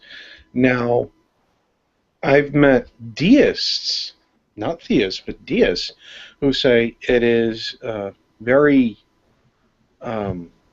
We must be very full of ourselves to think for even a moment that a being that is capable of creating the entire cosmos on a time scale that we couldn't, apply to our lives if we tried, because we have such finite lives. We are so short-lived, and this being has been around since before time began and will probably remain till after time finishes. So if you think of something that can live that long, why would it care about, in the time it takes something like that to bat an eyelash, which would probably be the time that the human species began and ends? Why would it care about us when it's more concentrated on the whole of the cosmos, the whole entirety of it? Because if you do look at it, if you look at the stars, they're engines. They do create the materials. They do go through a whole process. There's a creation process and a breakdown and everything else. Things are still organizing. Things are still moving out and about. They're spreading out. It's quite possible that our mere existence is inside that of a soap bubble being blown by an entity that we are calling, that they're calling a god, that is nothing more than a child with a bottle of bubbles, like my son. Yeah, now the funny part about that is there is far too much possible in that particular idea than there is impossible. The idea that there is this quantum foam that's linking multiple universes together is a positively stunning idea. I've got two items that I'm going to finish us off with. Well, One wait, hold on. is- We got a Hitler one. Oh yeah, I've seen Okay, that let one. me see what you got over here. Which one Zoom is in this on a one? little. I can't read the text very well. Hitler, the world's most famous Catholic. Now, I'm going to take a moment here and, oddly enough, come in defense of the Catholics. Because while Hitler was baptized Catholic and raised in a Catholic family, he did not, and this is as he spoke to his friends and colleagues, he did not have any real attachment to the church, though he did not formally leave it. Yeah, So, he was a cultural Catholic, basically. pretty much. Yeah, and I mean that is far more the rule than the exception these days, from what I've seen. But that's me, anecdotally. That's what I've seen. So. And he still made his soldiers swear an oath under God, in the name of God to him. Yeah, and the uniforms had something about with power with God or some such translation. I don't even remember what it was. But And the yeah, swastika, if I remember correctly, I might be wrong here, was a form of the cross. I believe it's actually a pagan sun symbol. yeah, sun, luck, and it was just flipped around backwards. Yeah, there was something a few years ago. I think it was from Tibet. They had shipped across a whole bunch of what was it? Shipped across a whole bunch of like panda bears or something like that, and they were all wearing headbands that had the swastika on the front, and they were shipped to the States because the people who made them either most likely didn't understand the connotation of the swastika in Western civilization. It was a huge snafu for them, or for the States, but the people who shipped them went, that's just our symbol of the sun, our symbol of renewal, or something like that. It was, it actually is a very benign, very positive symbol on its own. Okay. But what it means nowadays, given the context of Nazi Germany, etc., whatever it used to mean to them, it don't mean that no more to Western civilization. They basically fucked it up for everybody. Yeah, two things. One, the symbol in question. Here, I've got a picture of it right here. Sure. As soon as my screen share thing stops freaking out. I think that's it. Yeah. Now you'll note that with that, that's the actual Hindu. How do you spell swastika? SHW. Actually, if you look in the description there under Hinduism religious symbols, you'll actually see it. Oh, duh. You're in Google. Why don't you type it into Google and let it autocorrect? That's what I was going to do. But anyway, if you note, the swastika is in the opposite direction. Yes. Okay, so the other one's... Well, wait, hold on. What? No, it's... Look. It's kind of like these are the two. These are the two right here. Yeah, you're right. They're mirror images. The red one's going the right way, but they just don't have the dots. No, it's not. Yeah, it is. It's turned on its side. If you compare the one in red with the 4 dots to the one that's on the flag, it's turned on its side and the 4 red dots are missing. No, look. No, look at the red one and then look at the one directly above it. See how the angles are at 90 degrees going this way, whereas here they're going this way. Yeah, now go to the right. Oh, I see it now. I see what you mean. Hmm. Yeah, if you look at it, it's the red symbol turned just 45 degrees without the dots. You're right. See, there's the one with the eagle. That was very common right there. Yeah. I guess eagle paint backwards. Of course, it won't be the first thing a Catholic has stolen from another religion. Oh, did I say that out loud? Yeah, I think you might have accidentally. You should be a little bit more careful. All right. Yeah, I should Two be last items. Careful what I say. Yeah, 2 last items. One of which is a real pain in the ass, and the last of which is actually going to be a real nice one. We heard this one during the debate from the audience. Quote, "So, how do you know that the Quran isn't the word of God, but that the Bible is?" Side 10's answer was, quote, and I went through this like 4 times trying to figure it out, quote, "Because the Quran says the Bible is true. If the Quran is true, then the Bible is true. And because the Bible is true, the Quran is false." And when I hit that one, I face palmed myself over and over and over again until my brain shut down. So that way I could try to understand it better. And it didn't work. Yeah. Now, the think funny I part of it needed is... a bit more of that forbidden weed to actually make sense of it, and even then, I don't think the human body can take that much toxicity into itself to reach that kind of clarity without expiring. Yeah. Now, it took me a little while, but I finally understood this. The problem with it is it's a question of the temporal nature of the logic.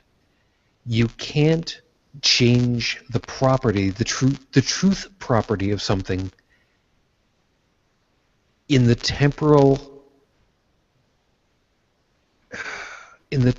line. Oh, Jesus, I don't even. It's a paradox. It is. Are you trying to get to the thing where somebody had made a demonstration? I think this is what you're getting at. That the guy threw a glass across the room. The glass shattered. You cannot have him throwing the glass after the glass is shattered. Okay. Yeah, I'll go with that. That's fine. That works for me. It's an absurdity that simply does not work, because you can't have something have a truth statement that is both true and false at the same time, no matter what Mr. Heisenberg has to say about it. Yeah. Method or no method. Now, there was a bit of context behind what he said. Oh, yeah. Yeah, no, what he had said, he had approached the Muslim and it said, why do you have a problem with the Bible? They said, because the Bible's corrupted. Now, theoretically, I don't think it was the Quran that said the Bible was corrupted. It was the Muslim himself who said that the Bible was corrupted, at least in Sai's example. So it's a very subtle bait and switch. Because he's saying that because the Muslim says it's corrupted, presupposition, which he's good at, the Quran says the Bible's corrupted. Now maybe Paul from Quranify Me could vet this, or I could keep listening to the show. But the way I see it, Sai basically did a complete play on words to again put the Bible up as the front runner. Yeah, can't imagine that one. All right, Joe, you had something that you wanted to hit real quick before we finish out, because I got the last one that I want to close this out with because it's a nice one. Well, so what do you got? We don't often make recommendations as far as movies go here. Mm-hmm. I know we've probably touched on Princess Bride more than a couple times, but I'm going to read a quote from a movie that I highly recommend, and granted, it's a bit of a dated one. It is I know which one you're talking about. It is Charlie Chaplin's The Great Dictator. Ah, yes. A beautiful one. This quote is something that I had memorized for a class before, and it is something that I felt with part of the discussion that had taken place earlier really deserved to be presented here. And so, to quote, "I'm sorry, but I don't want to be an emperor. That's not my business. I don't want to rule or conquer anyone. I should like to help everyone if possible. Jew, Gentile, black man, white. We all want to help one another. Human beings are like that. We want to live by each other's happiness, not by each other's misery. We don't want to hate and despise one another. In this world there is room for everyone, and the good earth is rich and can provide for everyone. The way of life can be free and beautiful, but we have lost the way." For those of you that have never seen that particular visual scene, you could find it over on YouTube easily enough. Charlie Chaplin, The Little Dictator, speech. It's difficult to miss it. Yeah. It is a beautiful piece. It has been remixed several times over with new scenes to superimpose with it. It is still a beautiful and heartwarming and inspiring piece that resonates. What the hell was it? Was the late 30s or the early 40s that he had done that? I forgot. In mid-30s. So it would have been before World War II, Just before. but it was known what was happening in Europe. Yeah. So it's a beautiful piece. Actually, if we're going with quotes, sort of to finish things up here, there is one that I stumbled across earlier tonight, before the show, that I'd actually like to read out too. And this is kind of I think this is the creed of the skeptic or the agnostic. I take that back. Mid-war, 1940. Oh. Okay.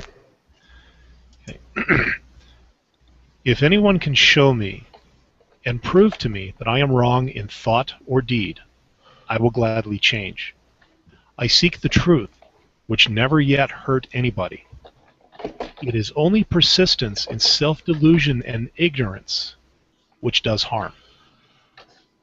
These words were spoken by Marcus Aurelius, the last of what was coined the 5 good Roman emperors. And this is before everything basically went to shit in the Roman Empire. Which means the rough date on this would be? You know, I knew you were going to say that to me. Damn it. Give me a second. To give it context, if memory serves, wasn't Marcus Aurelius' fictionalized life the subject of the movie Gladiator? Yes. Well, his death. Yeah, succeeded by supposedly Commodus. Give me a second here. Yeah, Marcus Aurelius.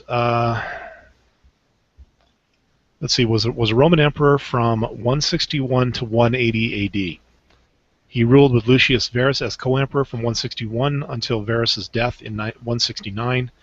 He was the last of the 5 good emperors, which is also considered one of the most important Stoic philosophers. So, but what he has said there is what every agnostic, every atheist, every person who believes in the evidence has always said. Present to me concrete fact that I am wrong, I will admit I'm wrong, and I will change. Pursuing a self-delusion, self-imposed ignorance, willful ignorance, is what does harm. And these days, truer words have never been spoken. I apologize for laughing, but I'm just thinking of the red-green credo when you were saying that. I'm sorry. Yeah, I'm a man, but I can change if I have to, I guess. It's also known as the man's prayer. Yeah. And actually, one more thing. Tech, actually, there was something he had said earlier that got me onto this one. And because I'm not a parent, I'm not a father, sadly. But is there no greater satisfaction than to see your children or your descendants surpass you? Yeah, it was texting about conservatism. So there is no greater joy a parent can have than watching their children excel past where they were or where they are. My son has the potential to be exponentially smarter than me and more skilled in many respects than me. Yeah. And I will do whatever he is willing to allow me to help, in terms of help, to get him to that stage. But I can't do it for him. Right. I can only hope and encourage. Yeah. And I've met Tiny Treble, and I know she's well on her way. Just based on the conversations I've had with her. Appreciate that. But to my point, but just to my point, if if there actually is a God, then there would be no greater joy for him than to see us outgrow him. And as far as I'm concerned, we've outgrown him. It's time to move on. Tech, we've gotten them to have us with quotes that have been wonderful. What do you want to close us with? Steven Pinker. Okay. A quote from Steven Pinker. If this has got anything to do with culottes and taking over the world, I don't want to hear this quote. No, I think you'll like this one. Okay. Especially considering the nature of our episode today. I think the reason that swearing is both so offensive and so attractive is that it is a way to push people's emotional buttons, and especially their negative emotional buttons, because words soak up emotional connotations and are processed involuntarily by the listener. You can't will yourself not to treat the word in terms of what it means. You got that right, fucker. Excellent. That is wonderful, because there's so much psychology through it all, and it's a viciously wonderful, sublimely delicious attack on the psyche, no matter where it is, because you can't stop it. Beautiful. And the best part is if you manage to, if somebody is doing a verbal assault on you and it's getting to you, and you manage to stop yourself and go, hey, wait a minute, hold on, take a step back, analyze the emotions that I'm feeling, why I'm feeling it, you can actually change yourself to not have that response anymore. But you have to be willing to do it in the first place. And you have to recognize it when it happens. That's the hard part. Shooch, we have a comment. Do we? Yes, in the question section. Grog! All right, since Greg is asking over here, is this only about religion bashing? If so, I need to desubscribe. No, as a matter of fact, it's not about bashing anybody. It's the entirety of the VlogCast. The reason why I started it was to go through and ask the questions of why, and to really explore the questions themselves. Now, unfortunately, because religion has such a large hold on so much about society, civil society, and in some cases trying to grab onto the throat of civil law, we end up talking about it a lot because of the place that it tries to insert itself, where it tries to grab a hold of. Now, we don't go bashing. We go exploring into the question of, is it worthy? Is it legitimate? And is it right? And time after time after time after time, when we go through it, we have been unable to find justification for religion to do what it does on many an occasion. Whether it's trying to have laws passed to make civil society follow along and comport to their own laws. For example, with the Christians, there are, never mind the Ten Commandments, there are over 600, now let's see if I remember, I believe it's 631 laws that you're supposed to follow. And I could be a little bit fuzzy on the actual number, but there are over 600 actual dictates that you are supposed to follow. And when Christians in the United States, which comprise 75% or better of the population, when Christians say, I need to follow this, we as Christians need to follow this, so all of you need to follow it too, and we're going to make it law that you have to, that's wrong. That is absolutely wrong, because it completely gets away from the point of, that's your law. And if you want to follow that, that's your business, that's your prerogative. And in the United States, by the First Amendment, the government is not allowed to say that you don't have a right to that. But by the same token, our government also says with that same First Amendment, we can't institutionalize that for everybody, but you're not allowed to institutionalize it for everybody else also. Do we bash on religion? No. But as I've said on one of the previous shows, we believe the same way that we believe that the government should be, as far as religion is concerned. We believe that all religions should have on a level playing field, and that's what a government should provide. No ups, no downs, level and flat for everybody, and let the marketplace of ideas, let them sink or swim, to foster or to fester, as the case may be, on their own merits. And in a lot of cases, religion ends up becoming simply a piece that falters, stumbles, and ultimately cannot support itself without something outside of itself. If you feel that that is demeaning or bashing or unsporting, for lack of a better term for it, we can't change the way your opinion would be about it. We are not going to apologize for our positions either, because our opinion is just as valid as everybody else's. It may be based on incorrect assumptions and incorrect information, but it is our opinion. And if it turns out that you disagree with us, by all means, and we truly, truly encourage it, tell us. Let us know, and more importantly, let us know why. If you've got the argument on your side, if you can show that it is right of what you are thinking of and how you think it should be, you will get us to turn. We will flip on a dime and give you change back, and we will say, you know what? I was wrong. We were wrong. And we will follow along with it. And I don't say that because I'm being glib about it.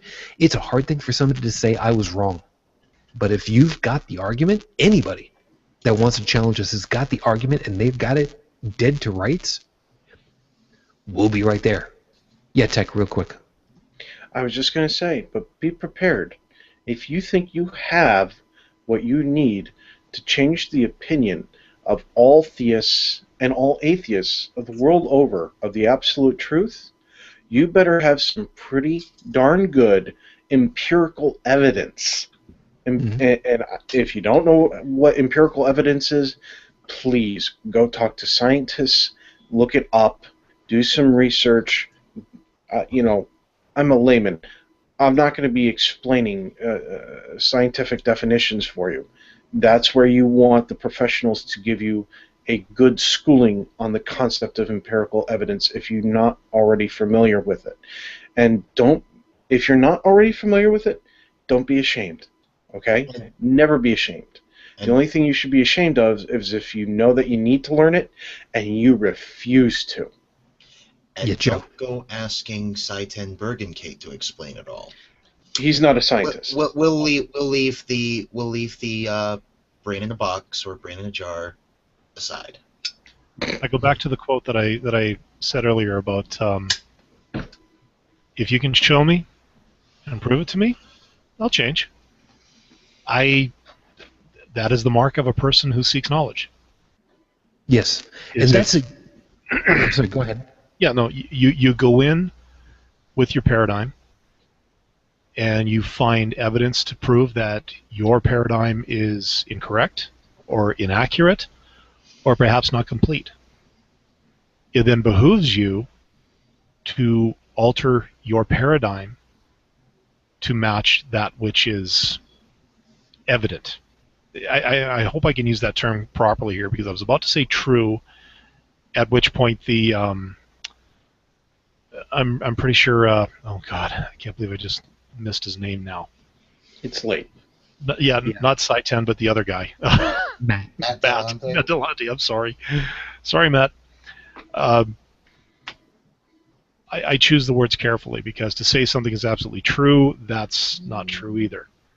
But yeah, Grog, if you're still listening or still watching, yes, we do poke at religion because some of the claims they make and some of the statements they make are extremely outlandish.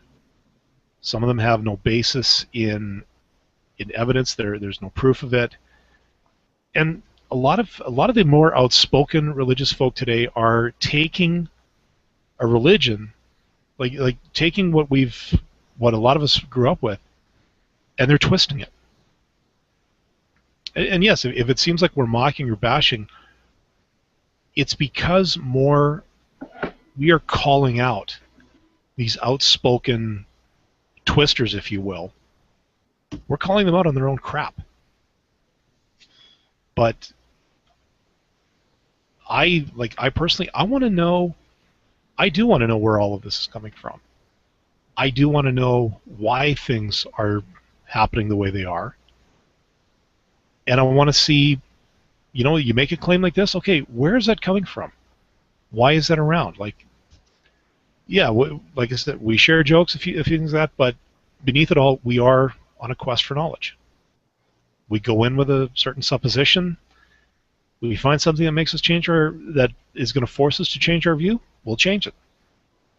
Yeah, there's a lot of things. There's a lot of things that people can go ahead into these kinds of things and say, you know what, this is the way that it is because that's the way that it's always been, and that's what I believe because that's what I've been taught. And we have all been brought up with stuff, all of us, everyone, and I'm not talking about just us here on the panel. Everyone is brought up with certain ideas that for them goes back to their own antiquity? Yes. To the first moments of our own consciousness as we're developing as human beings, as brains. And it's hard to go through it and to say, I'm going to hang a question mark on something that I've always accepted as being true. And I forgot who it was, and I'm butchering the quote, but I know full well that I forget who the hell it was, but the idea is that there's nothing wrong with questioning. There's nothing wrong with the search for knowledge.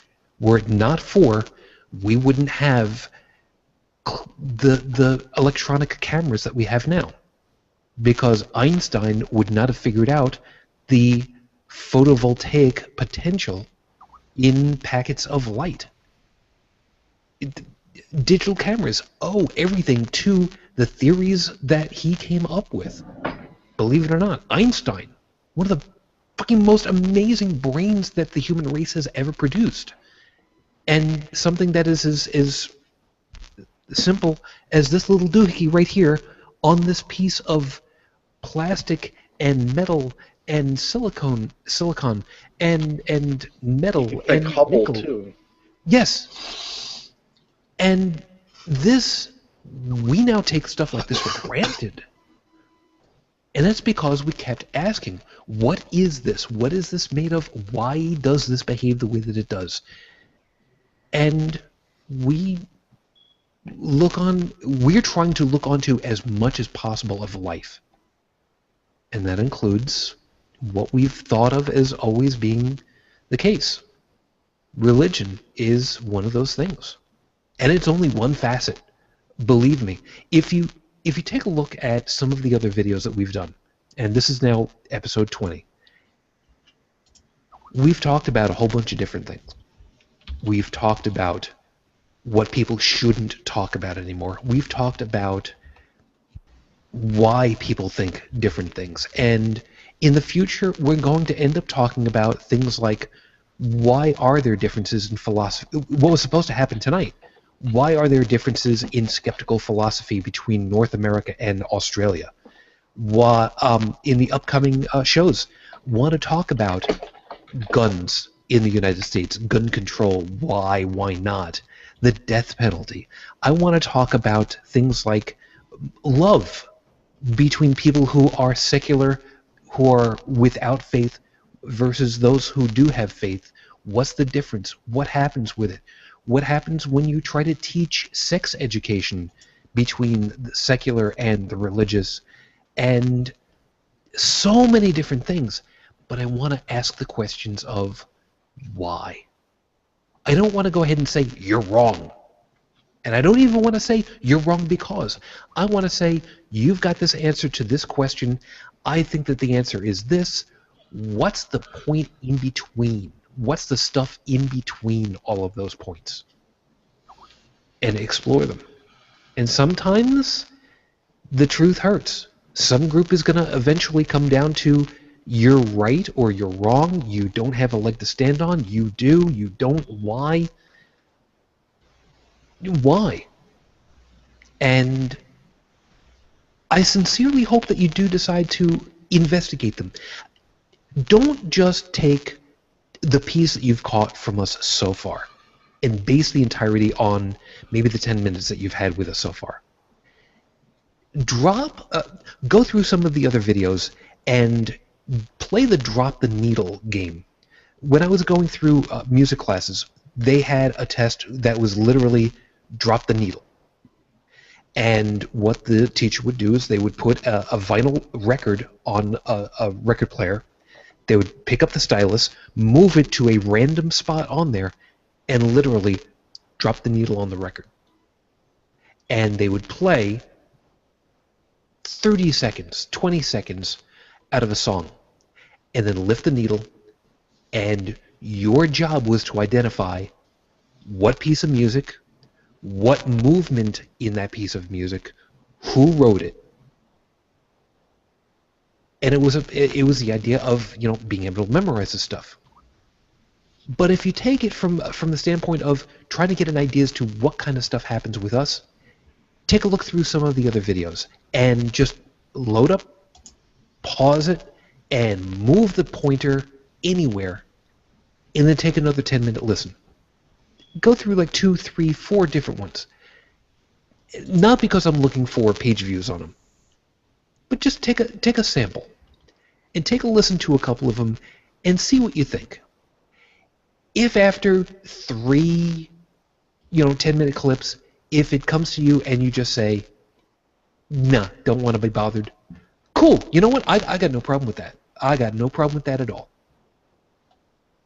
But if you find it intriguing, if you find it worthwhile, if you find it as something that you might think that there is some value to, come back. We would love to have you. And if you've got questions, if you've got something that you want to poke at us, we respect that big time. We love that because that means that we're going to be learning a perspective that we didn't have before. And that's one of the biggest pieces. I know that's a lot to cover with a question so small, but there's a lot too. And we really want this to be a show where people can really understand a lot of this stuff. So thank you. And we really, really sincerely, on behalf of all of us, we sincerely hope to hear back from you again. Really do. And no matter what, even if you decide that you're not going to come back, on behalf of the panel, we wish you well, no matter where it takes you.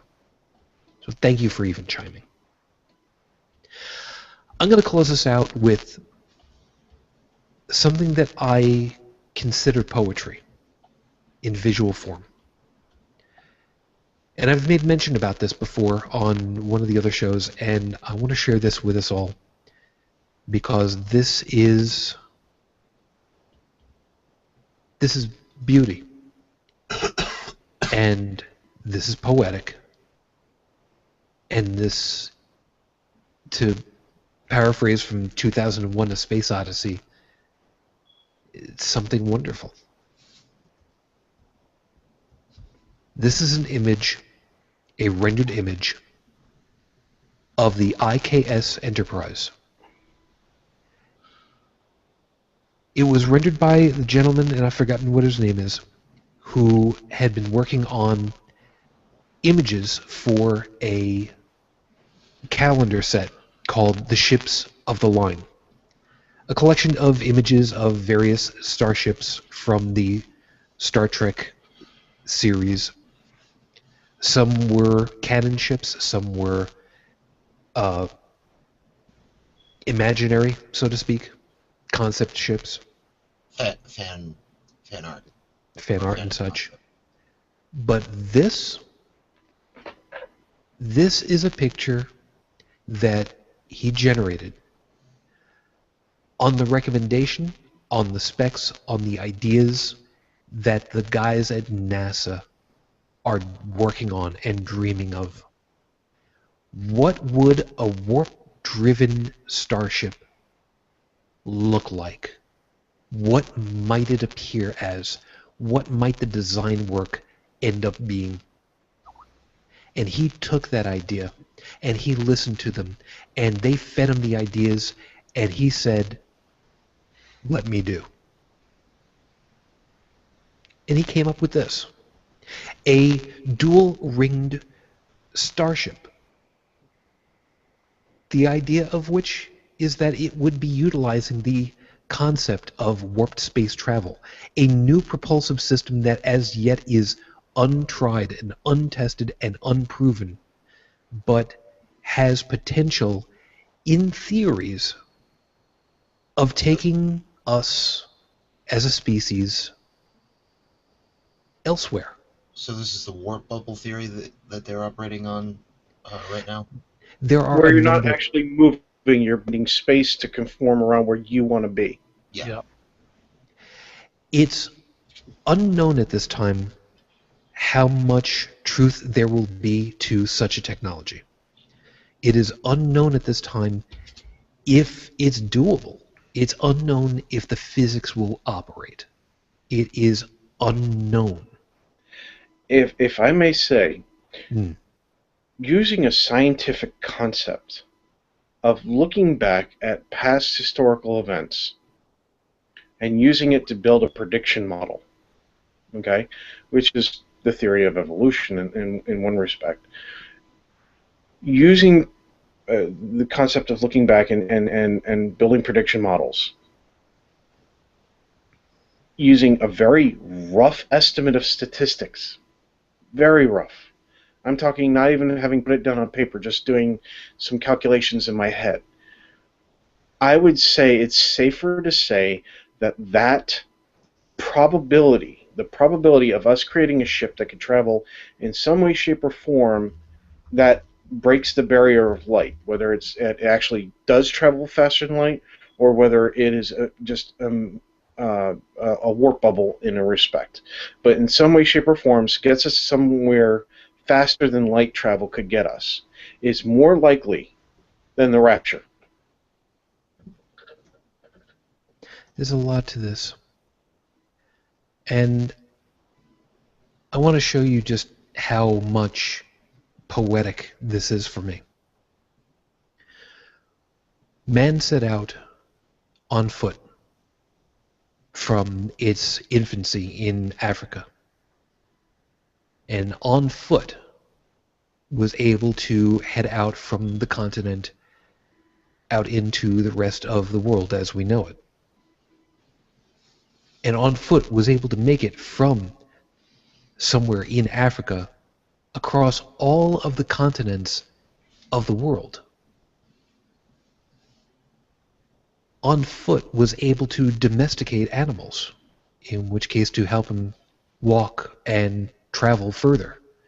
Was able to create a simple tool, a wheel and an axle, in order to go further and farther and carry more.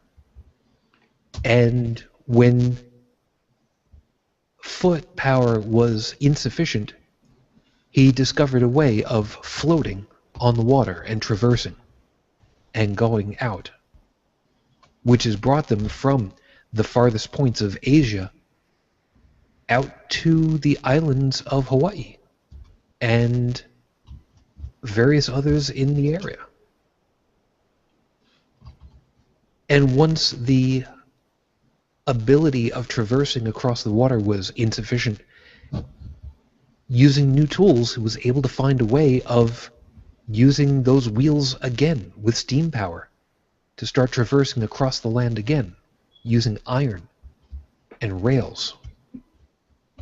And when that became insufficient, he again used more information to make them better and faster, using oil and wood, and eventually to find a way of utilizing similar systems to use electrical power to move those further. And with new systems to create new engines that were able to generate more power in a more compact fashion, but still use those same wheels for personal propulsion, for automobiles, and for larger ones, for what we now think of as buses. And eventually to use those same pieces of information to pull us further and faster, so fast in fact that we were able to leave the ground entirely. And the Wright brothers did that in, see if I remember correctly, I believe it was 1909.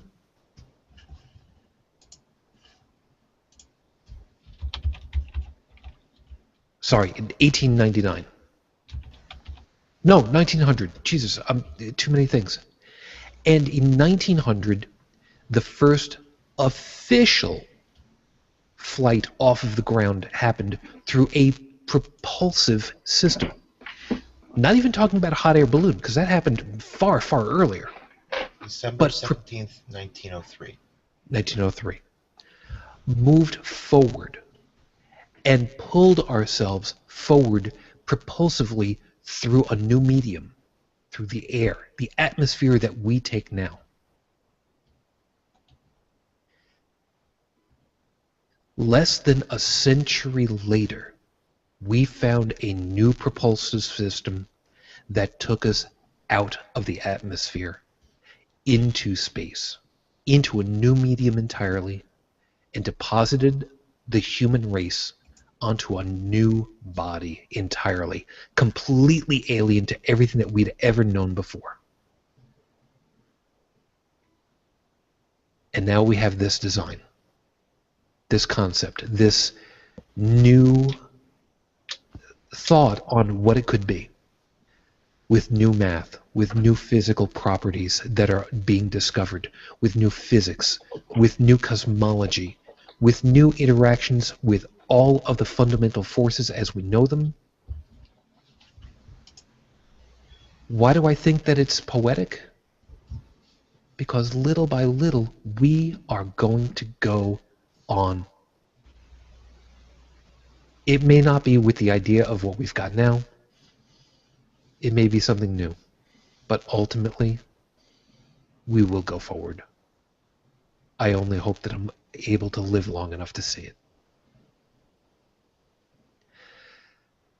That is more than long enough for this particular show. And if you've made it this far, thank you for your time. We truly appreciate it. As always, thank you to the panel. Joe, thank you very much for your time tonight. You can talk too, you know. A bow is not enough? Okay. Well, thank you for having me, and it's always a pleasure. I hope to see you guys again, if not next week, whenever you need me. Okay. Unrenown Tech, thank you very much. Yep, absolutely. I'm also known as Gimli's long-lost cousin. It's the beard. I'll just take your word on that. Dallin, thank you very much for your time. Yeah, pleasure to be here. Hopefully we'll be here next week as well. Absolutely. For those of you that are going to be looking forward to seeing us, the next show is going to be the 22nd of June. If you'd like to be kept aware of this stuff, find me over on G Plus or Facebook or Twitter under the name Shujin Tribble, and you'll get the announcements for that. The 22nd, we're going to have Sam Mulvey, who is confirmed at this point, to be on from the radio show Ask an Atheist. You can also find the podcast under that same name. And we're going to be talking about the atheism visibility movement. It should be interesting. Sam is a great guy. I can't wait to have him on. He's got a lot of cool stuff that I can't wait to talk to him about, including he loves, amongst other things, propaganda. So this should be freaking awesome. Anyway, as always, everyone, thank you for paying attention to us. We hope that you've enjoyed yourselves and found something worthwhile in what we talk about. As always, say goodnight for all of you. Say goodnight for my lady, too. Matane Fujin, I love you and I miss you. Dream of me. Until the next time we get together, everyone, I wish you the peace I no longer have. I wish you the strength that I've learned. I wish you well. Until the very next time we get together, everyone, good night.